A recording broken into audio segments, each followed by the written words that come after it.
Hi friends, இன்னைக்கு நம்ம ஒன்று பண்ண போகிறோம். ஒரு இது ரெண்டு வீடியோ பார்த்துட்டீங்களா?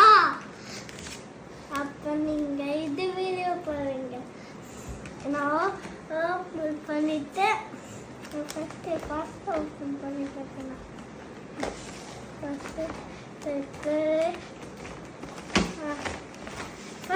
இங்கே பாருங்க, சேனின்னு இருக்கு. ஓத்தி போகிறவங்க சத்தம் கேட்குறா, ப்ரெஸ் பண்ணலாம். வேறு என்ன பண்ணேன்னா நான் இதுக்கு பாருங்க, சும்மா இப்படி பண்ணிக்கலாம். இது இப்படி பண்ணிக்கலாம். பாய் ஃப்ரெண்ட்ஸ், எங்க லைக் கொடுங்க, சப்ஸ்கிரைப் கொடுங்க. இங்கே இருக்கு பாருங்க. இங்கே